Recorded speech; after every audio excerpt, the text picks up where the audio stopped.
Bien, aujourd'hui, nous allons parler d'un sujet universel, c'est un peu spécial, puisqu'on va parler des lois concernant l'humanité tout entière, ce qu'on appelle en hébreu les Sheva Bnei Mitzvot des Noach, les 7 lois de Noé, que Dieu a données à Noé, donc à toute l'humanité, puisque toute l'humanité vient de Noé. Alors, il y en a 7 lois, qui sont à la base de tout. Le Rav Raphaël Hirsch, le Meiri et d'autres disent qu'en réalité, dans ces 7 lois, c'est l'archétype, c'est en substance, toute la Torah y est. C'est ce qui est assez extraordinaire. Ça veut dire que Dieu, effectivement, a donné la Torah au peuple juif sur le mont Sinaï, mais en donnant les 7 lois de Noé, il donne quelque part la Torah à l'humanité tout entière. Au point où beaucoup de décisionnaires considèrent ce qu'on appelle le Ger Toshav.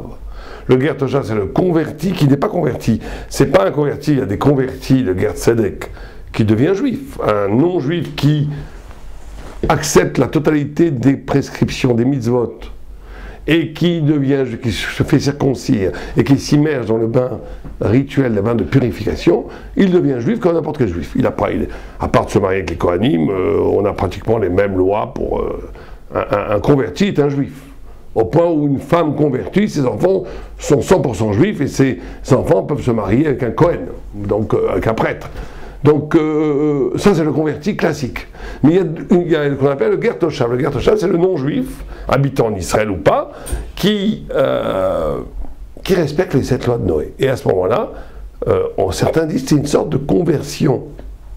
Là aussi, il y a une conversion. Ça veut dire une humanité en adéquation avec la volonté de Dieu. Donc ces 7 mitzvot qui sont données, ces 7 prescriptions qui sont données à toute l'humanité, sont la base de toute la Torah, et donc ça veut dire que Dieu parle à tous les hommes.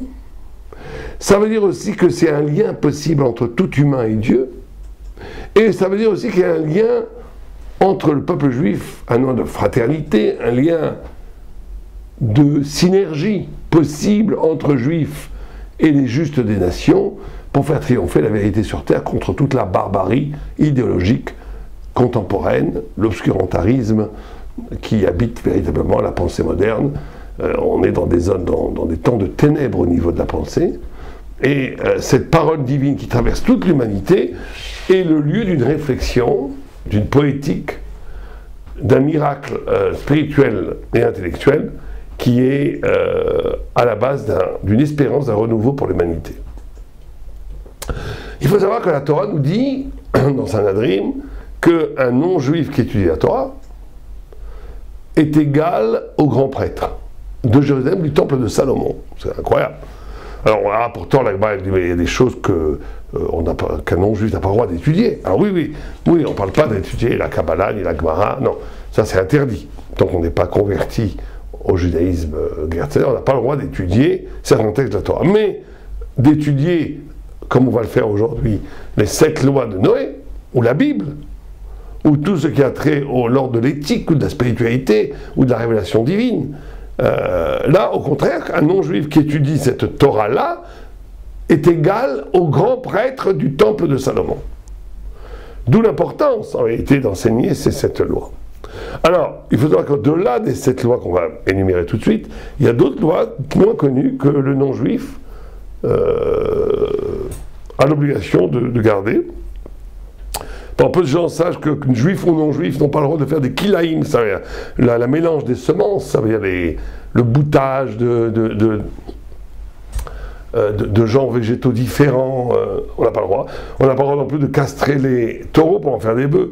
Il y a une obligation de la prière, il y a une obligation de respecter sa parole, il y a une obligation de faire des sacrifices, il y a énormément de faire la charité, l'aumône, j'ai pas la charité, de faire la zdaka.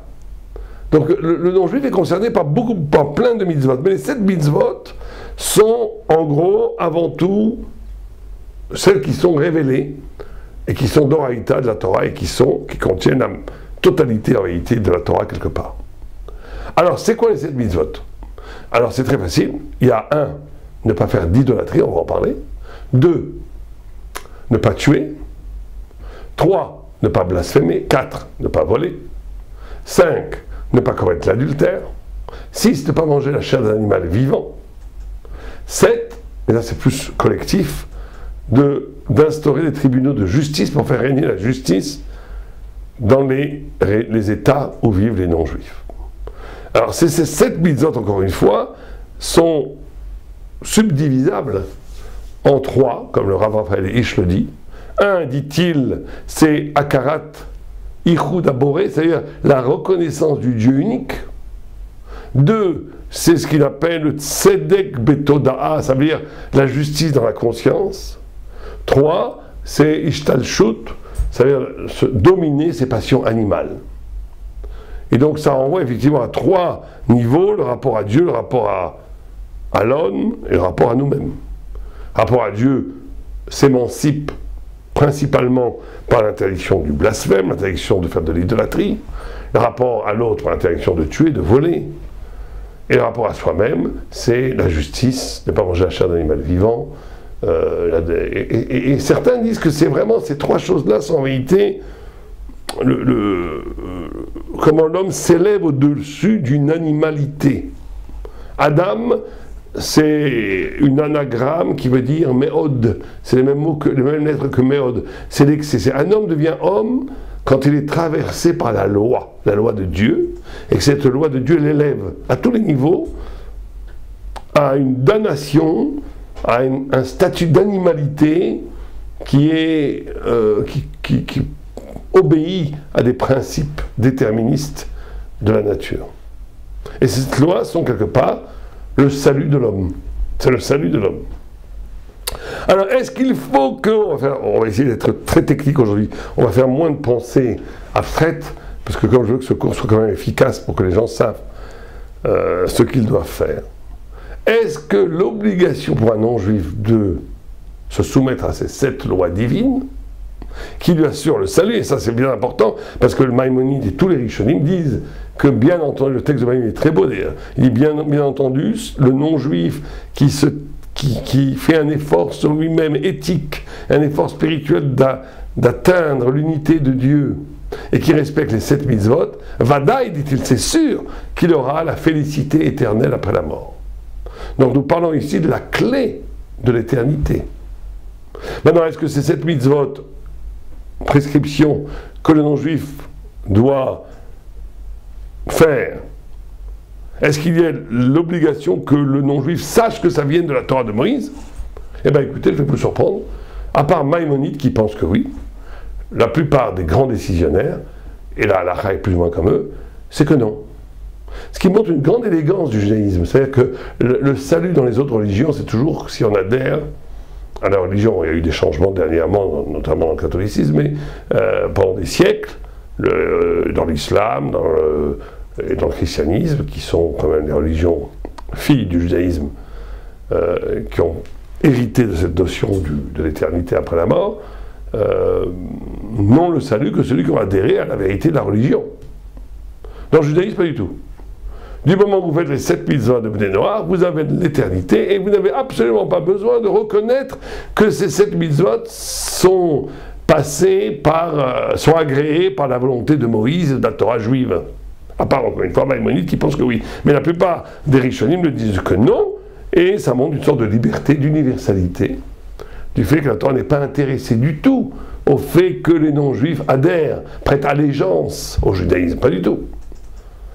La bonne nouvelle est enseignée à l'humanité tout entière. Vous avez une façon, bien sûr que ça passe par la Torah, puisque les 7 lois de Noé ont été prononcées en hébreu par Dieu en parlant à Noé. Mais, ok, ça passe par la Torah, mais le non-juif n'est pas obligé d'adhérer au fait que ça passe par la Torah. Du moment qu'il fait les 7 mitzvot de Noé, c'est bon.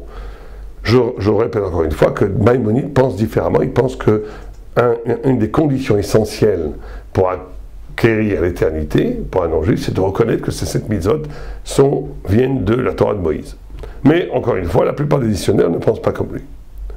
Donc, allons sur le vif du sujet. Donc, on a cette notion de, avant tout, Avodah Zarah. L'Avodah Zarah, ça veut dire l'idolâtrie, est absolument interdite à toute l'humanité. À toute l'humanité. Alors, il faut savoir que cette Avodah Zarah qui est interdite à toute l'humanité, pourquoi? Parce que comment est-ce qu'on pourrait définir l'idolâtrie? C'est la réduction du créateur à la création. C'est aussi simple que ça. Ça veut dire la notion d'Avodah Zara, d'idolâtrie, c'est un besoin spirituel qui trouve comme objet non pas Dieu, mais une des facettes de la création qui est réduite, enfin plutôt qui est identifiée au divin et qui opère une réduction infinie du divin. Voilà le grand crime de l'Avodah Zara. Le grand crime de l'idolâtrie, c'est le réductionnisme, c'est la réductibilité, le fait de réduire la divinité à de l'être. Or, Dieu est radicalement autre, il est radicalement au-delà de l'être. Dieu est infini, la création est finie. Réduire l'infini au fini est le plus grand crime spirituel. Alors vous allez me dire, pourquoi est-ce que les gens font ça? Ben, c'est très simple. Les gens font ça parce qu'ils ont besoin de sentir le bon Dieu. Un Dieu infini, imperceptible, non représenté, et trop abstrait pour l'exercice de la spiritualité. D'où vient le Yetzer Hara, d'où vient l'instinct de l'idolâtrie. Et c'est là où on touche à un point fondamental du judaïsme. C'est qu'il y a une proximité, justement, qui n'est pas tactile. Pour donner une image un peu vulgaire, mais au moins qui a le mérite de faire comprendre. Si je suis fidèle à mon épouse quand je suis avec elle au restaurant, elle est en face de moi, je la vois, c'est normal. Je n'ai pas trompé, personne ne va tromper sa femme devant sa femme. Mais si je suis à 10 000 km dans un pays asiatique seul, et que ma femme n'est pas là, et que je reste fidèle, malgré le fait que nous sommes éloignés, eh ben, c'est ça la vraie fidélité. Eh bien, c'est pareil avec Dieu. Si j'ai besoin de voir Dieu pour aimer Dieu, c'est que je n'aime pas Dieu. La vraie fidélité, c'est que même quand ça a l'air de ne pas être là, c'est là. C'est ça la vraie union. Ça je ne le vois pas, mais c'est tellement fort que je n'ai pas besoin de le voir pour être avec toi. Si j'ai besoin de le voir, de le toucher pour être avec toi, c'est que je ne suis pas vraiment avec toi. C'est cette notion extraordinaire de la présence dans l'absence. Dans cette notion iconoclaste propre au judaïsme, qui est que toute idole, toute fascination dans la matière du divin, tout le fait qu'on façonne le divin dans le matériel, est en vérité une trahison de l'infini qui est dans l'homme. Et pourquoi c'est tellement important? Parce qu'il s'agit ici de l'éternité. Quelqu'un qui a besoin de représenter le divin, c'est qu'il vit complètement dans le monde de la matière. Il est dans le monde matériel. Et donc il n'a pas accès à l'éternité qui est immatérielle. Ce n'est que celui qui a fait l'effort de dépasser le rapport matérialisé avec le divin, qui atteint une spiritualité d'éternité qui lui permettra l'éternité après la mort.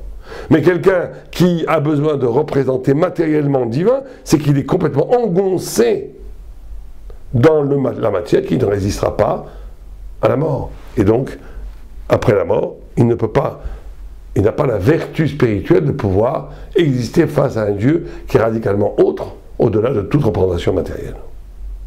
La deuxième chose qui est très importante, c'est la notion de croire que Dieu est un. Alors, de croire qu'il est un, de l'unité de Dieu. Ça fait partie de l'interdiction de l'idolâtrie. Alors maintenant, est-ce qu'un non-juif a le droit de croire à la Trinité? Un juif, c'est absolument interdit, bien entendu. Mais est-ce qu'un non-juif a le droit de croire en la Trinité? Du moment qu'il ne représente pas dans la matière de statut. C'est-à-dire qu'il n'y a pas de représentation du divin dans la statue. Alors, c'est une discussion entre Maïmonide, encore une fois, et Tosfot. Maïmonide dit que c'est absolument interdit pour un non-juif, comme il y a plus forte raison pour un juif.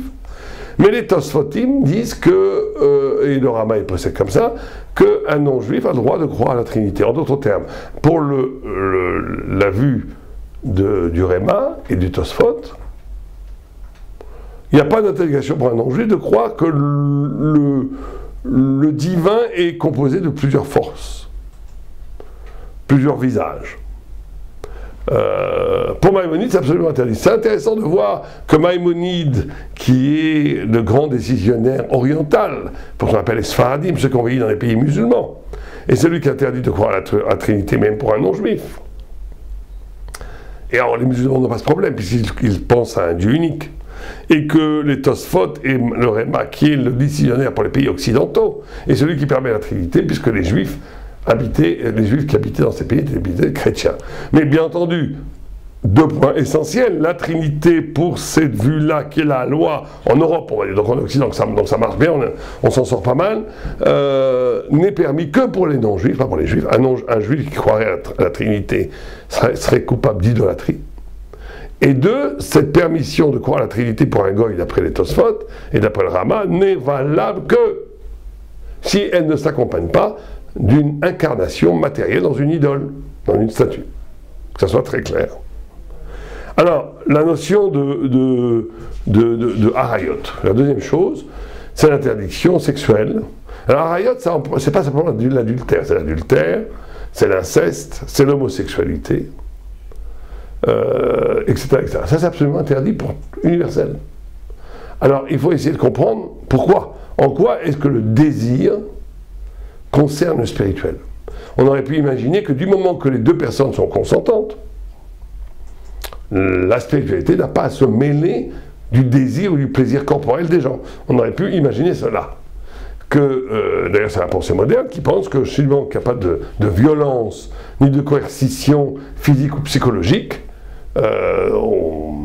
si les deux personnes sont consentantes et heureux de s'aimer, pourquoi pas? Bon, alors, pourquoi la Torah l'interdit même aux non-juifs, c'est-à-dire au monde entier? Ben ça, c'est la notion qu'au cœur du désir se joue dans l'amour le signe d'une élection, d'une fusion entre les âmes.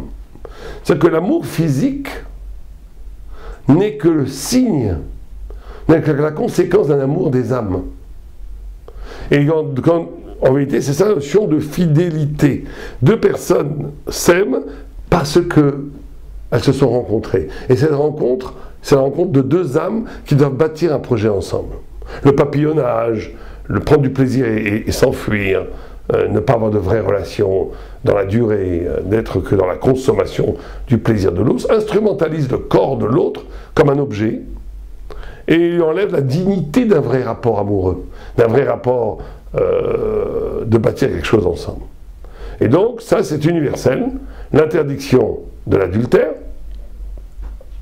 Et l'adultère, il faut faire attention quand on est... c'est pas simplement une femme qui s'est mariée à l'église, hein. Un couple qui vit ensemble, même s'il n'y a pas eu d'acte religieux ou même civil qui officialise leur relation, quelqu'un qui a une petite amie attitrée, et ben cette femme est absolument interdite à tous les autres copains parce qu'elle est considérée comme échétiche, comme la femme de cet homme. L'inceste, n'en parlons pas, c'est évidemment interdit, et l'homosexualité aussi est interdit. Vous pouvez regarder les cours que j'ai faits sur l'homosexualité qui expliquent pourquoi l'homosexualité, comme principalement, chacun fait ce qu'il veut. Moi, on n'est pas là pour accabler les gens, mais je vous dis ce que dit la loi. Donc, l'homosexualité, c'est le refus de l'altérité féminine ou masculine. C'est ça le problème essentiel de l'homosexualité. Le troisième interdit, c'est Retzicha, de tuer. Alors ça, tout le monde comprend que c'est interdit de tuer, mais là aussi, il faut faire attention. L'avortement, par exemple, est absolument interdit. En réalité, c'est pas... Je m'exprime mal en disant l'avortement. Tuer les gens, tout le monde comprend qu'on ne peut pas tuer les gens, puisque chaque personne est unique. Chaque personne possède en lui le visage de la divinité. Chacun a été créé à l'image de Dieu. Donc, la Torah nous dit que non seulement on n'a pas le droit de tuer quelqu'un, mais il vaut mieux mourir que tuer quelqu'un. D'après la loi, vous savez que vous n'avez pas le droit. On vous dit où je te tue, un mafiosi, il vous dit où je te tue, où tu vas tuer quelqu'un, où tu vas tuer Paul, tu dis tue-moi, je ne tuerai pas Paul. Pourquoi? Parce qu'on dit, qui te dit que ton sang vaut plus que son sang? Le Talmud nous dit. Donc tu ne peux pas tuer quelqu'un même au prix de ta vie. Et ça, c'est valable pour un non-juif. Ça veut dire que ce qui est extraordinaire, c'est qu'il y a dans la Gemara Sanhedrin une question, c'est qu'un juif se doit de mourir plutôt que de transgresser en public une interdiction de Torah. Quand l'agresseur qui veut que vous transgressiez la loi de la Torah, le fait pour ridiculiser la Torah. Ça s'appelle mourir en Kiddush Hashem, mourir en sanctifiant le saint nom. Un non-juif n'a pas cette mitzvah, il n'a pas cette obligation. Un non-juif n'est pas obligé de sanctifier sa vie si on l'oblige à manger de la chair d'un animal vivant, on va voir que c'est une des sept interdictions, ben il le mange. Si on te dit ou je te tue ou tu manges les 7, tu le manges. Par contre, si on dit ou je te tue ou tu tues quelqu'un d'autre, non, il se laisse tuer. Parce que là, ce n'est pas une question de qui douche Hachem, c'est une question de logique. On ne peut pas décider que ma vie vaut plus que la vie d'un autre. L'avortement est absolument interdit, mais en vérité, il n'est pas très bien défini, dans la mesure que l'avortement est permis. Il est permis quand la vie de la femme est en jeu, que ce soit une vie physique ou une vie mentale. C'est-à-dire que si la femme va devenir folle en accouchant de cet enfant, comme il y a eu des cas où le violeur est un assassin, elle tombe enceinte de son violeur, ou elle tombe enceinte de l'assassin de son mari et de ses enfants, bon, à un moment donné, elle sait très bien qu'en accouchant de cet enfant, elle va devenir folle. Ou bien un problème médical qui fait que si cet enfant reste dans le ventre de la mère, il va tuer la mère, dans ces cas-là, l'avortement est permis. Mais dans tous les autres cas, pour des questions de commodité financière, j'ai plus assez d'argent, mon copain m'a quitté, donc maintenant je ne peux plus garder cet enfant, voilà, j'ai une carrière, on m'a proposé un travail à l'étranger, je ne sais pas le moment de tomber enceinte, écoute, oui, c'est arrivé, donc je vais l'enlever. Tout ça, c'est d'abord d'une horreur, de mesquinerie. Vous savez que l'enfant dans le ventre de la mère, après quelques semaines, rêve, pense, ressent des émotions, c'est prouvé scientifiquement. Il ressent les émissions de la mère, il écoute de la musique. C'est un être vivant avec une âme. Et cet argument bidon, excusez-moi le terme de dire, c'est le corps de la femme, elle fait ce qu'elle veut avec son corps, c'est un mensonge scientifique. L'enfant dans le ventre de la mère n'est pas le corps de la femme. C'est qu'un autre corps, c'est un corps étranger qui se développe dans la femme, et c'est la merveille de la maternité, mais qui est une altérité absolue. C'est un autre être. C'est un autre être qui vit en toi. Bon, voilà. Alors, le tuer pour des questions de commodité financière ou psychologique, du moment que ce n'est pas un danger vital ou un danger mental qui risque la folie de la mère ou la vie physique de la mère, tous les points bas, à part ça, tout est interdit. Et ça fait partie du meurtre. Manger la chair d'animal vivant, ça c'est la quatrième. Manger la chair d'animal vivant, ça c'est très intéressant, c'est ne pas faire souffrir les animaux. D'ailleurs, vous avez une interdiction générale pour l'humanité tout entière, donc juifs et non-juifs, d'une interdiction absolue de faire souffrir. Ça, Balei-Chaim, d'après beaucoup de commentateurs, c'est valable pour les non-juifs aussi. On n'a pas le droit de faire souffrir les bêtes. C'est-à-dire qu'il y a une façon de vivre où on ne doit pas manger comme une bête. Couper la chair d'un animal et le manger, c'est ce que font les fauves, ce que font les animaux. La loi, comme on a dit, Maïmonide dit la définition de l'humanité, c'est d'avoir une loi, c'est d'être arraché à la naturalité. Manger comme ça, c'est de retourner au niveau animal. Le cinquième, c'est de ne pas blasphémer. Alors, ne pas blasphémer, c'est très important parce que aujourd'hui, c'est contre toute la modernité qui s'amuse à dire la liberté d'expression, la liberté religieuse, j'ai le droit de blasphémer. Chacun fait ce qu'il veut, mes amis. Mais est-ce que c'est quelque chose de normal? Parce que de deux choses l'une. Ou Dieu existe, et il nous a créés. Dans ce cas-là, c'est vraiment pas sympathique. La personne qui t'a donné la vie, qui te donne à respirer toutes les secondes, qui te donne à manger, qui te donne une âme, qui donne une parole, tu l'utilises pour blasphémer, c'est honteux. C'est comme si je suis invité chez des gens à manger un merveilleux repas et je jette à la figure de la maîtresse de maison le joli vin qu'elle vient de me servir dans mon verre. C'est d'une goujaterie, d'un manque de reconnaissance absolument effroyable. Un manque d'élégance, c'est vraiment être un cochon. Il n'y a pas d'autre mot. C'est vivre comme un cochon. Maintenant vous allez dire, Dieu n'existe pas, d'accord, s'il n'existe pas, pourquoi vous insultez quelqu'un qui n'existe pas? Donc c'est absurde, cette histoire de blasphème.